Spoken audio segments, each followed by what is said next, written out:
Assalamualaikum warahmatullahi wabarakatuh. Perkenalkan, nama saya Adrian Yusuf dari kelas A Ilmu Ekonomi dengan NIM 94142428. Video ini saya buat untuk memenuhi tugas ekonometrika.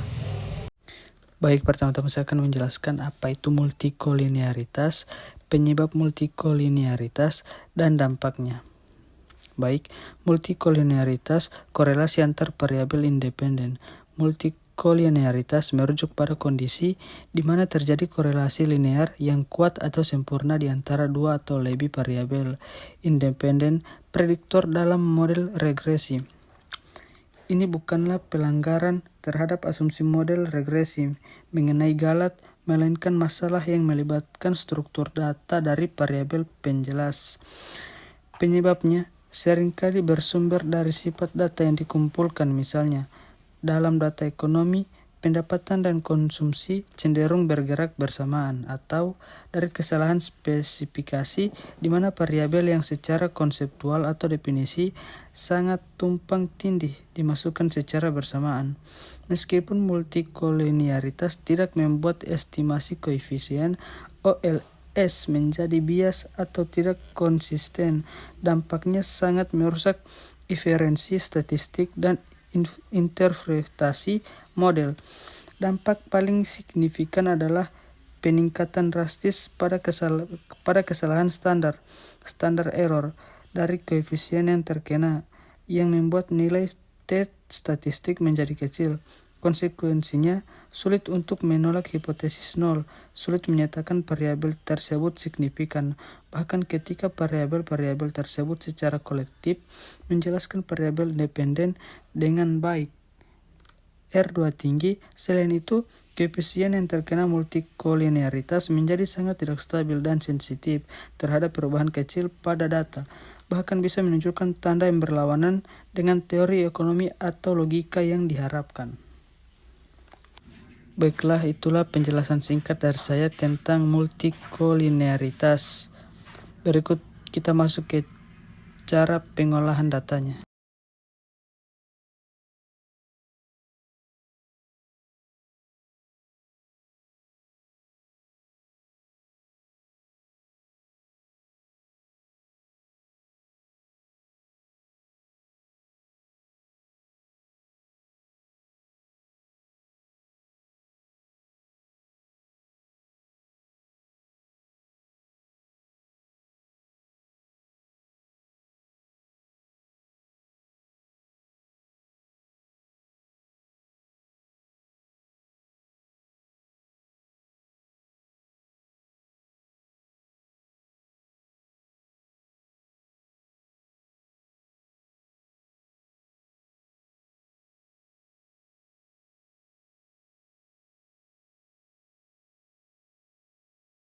Baik, ini hasil uji interpretasi berdasarkan tabel koefisien berikut.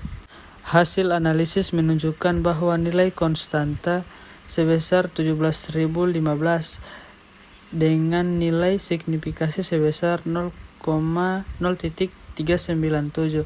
Hal ini berarti apabila variabel RLS, APM, dan TPT bernilai 0, maka nilai pertumbuhan ekonomi diperkirakan sebesar 17.015.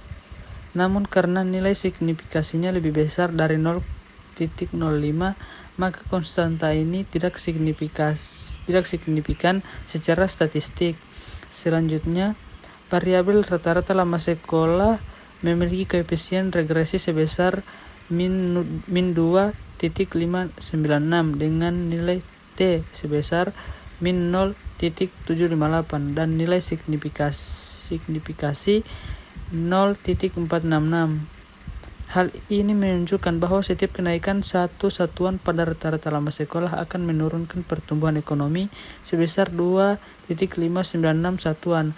Meskipun hubungan ini tidak signifikan secara statistik, nilai koefisien negatif menunjukkan arah hubungan yang berlawanan antara pendidikan rata-rata lama sekolah dan dengan pertumbuhan ekonomi. Untuk variabel angka partisipasi murni, nilai koefisien regresinya adalah 0,097 dengan nilai T sebesar 0,519 dengan nilai signifikasi 0.615. Hal ini berarti APM memiliki hubungan positif terhadap pertumbuhan ekonomi, di mana setiap kenaikan 1% APM akan meningkatkan pertumbuhan ekonomi sebesar 0,097 satuan. Namun, karena nilai signifikasinya lebih besar dari 0,05, maka pengaruh tersebut juga tidak signifikan secara parsial. Kemudian variabel tingkat pengangguran terbuka atau TPT memiliki nilai koefisien regresi 0,303, nilai T sebesar 0,404 dan signifikasi 0,695. Artinya setiap kenaikan 1% pada tingkat pengangguran terbuka akan meningkatkan pertumbuhan ekonomi sebesar 0,303 satuan, namun pengaruh ini tidak signifikan secara statistik. Hasil ini menunjukkan bahwa variabel TPT belum memberikan kontribusi yang berarti terhadap variasi pertumbuhan ekonomi dalam model ini.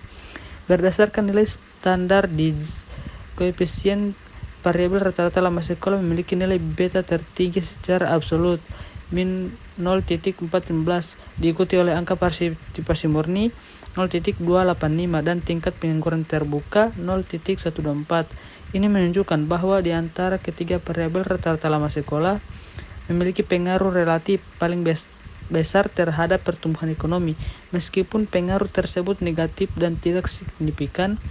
Sementara itu, hasil kolinearity statistik menunjukkan bahwa semua variabel memiliki nilai VIF di bawah 10.